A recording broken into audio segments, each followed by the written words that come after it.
Ready হয়ে গেল আমার মাটন থালি। ওপরে তেল ভাসছে। পুরোটা জানতে হলে কিন্তু পুরো ব্লগটা দেখতে হবে বন্ধুরা। গুড মর্নিং এভরিওয়ান, শুভ সকাল। কাবেরীর রান্নার ম্যাজিক চ্যানেলে আপনাদের অনেক অনেক স্বাগত। সামনে নিয়েছি অনেক উপকরণ, আর দেখুন পাশে আছে মাটন। আজকে বানাবো আমি মাটনটাকে ভালো করে ধুয়ে নিয়েছি। এর পরিমাণ হচ্ছে 800। তার উপকরণ হিসেবে আমি এই জিনিসগুলো নিয়েছি। ভালো করে ধুয়ে তাতে ধনে জিরে গুঁড়ো, লঙ্কা গুঁড়ো, শুকনো লঙ্কা, তেজপাতা, নুন, দই, হলুদ গুঁড়ো, একটুখানি চিনি আর গরম মশলা। এইগুলো আপনাদের পরিমাণ মতো আপনারা কিন্তু ব্যবহার করবেন। দিয়ে দিলাম দই। এবার চলুন পরপর এক একটা করে মশলা আপনাদের সামনে মিশিয়ে নিই।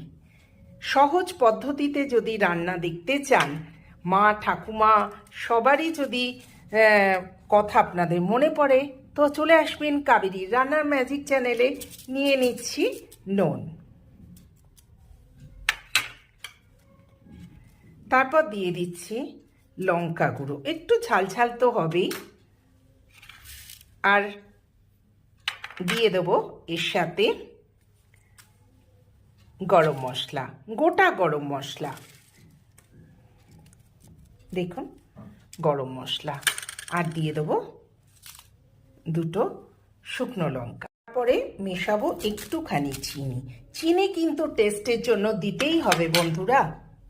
এবার অ্যাড করব এই যে আদা রসুনের পেস্ট। অনেকে রসুন আদা আপনারা নিজেরা বাড়িতেই পিষে কিন্তু দিতে পারেন। এখানে আমি আদা রসুনের পেস্ট ব্যবহার করলাম। আর দিয়ে দেবো মেন জিনিস, যেটা সর্ষের তেল। এটা মাখাতে ভুলবেন না। আমি পরিমাণ মতো নিয়ে নিয়েছিলাম। চলুন সব কিছু ভালো করে মিক্সড করে নিই।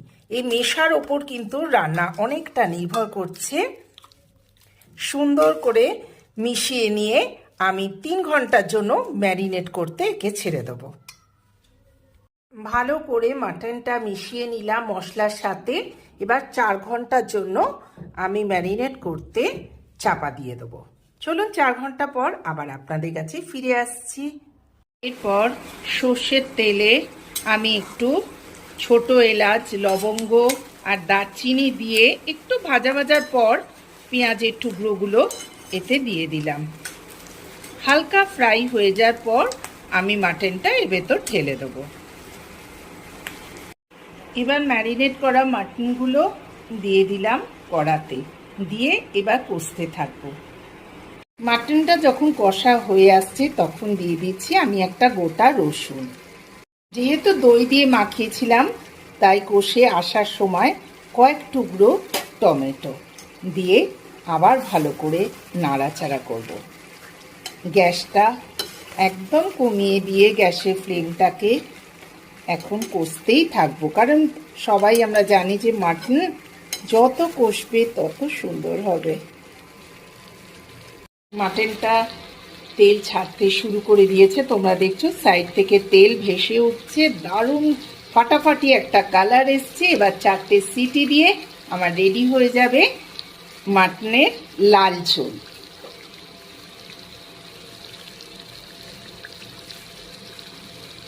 তারপর এর উপর দিয়ে দিলাম আমি গরম মশলার গুঁড়ো একটুখানি, আর একটুখানি ধনে পাতা। এরপর আমি 6টা সিটি দিয়ে নেব। এবার আমি ইন্ডাকশানে 600 করে দিলাম। এখানে একটু কম করে দিয়ে প্রেশারটা বসিয়ে দিলাম।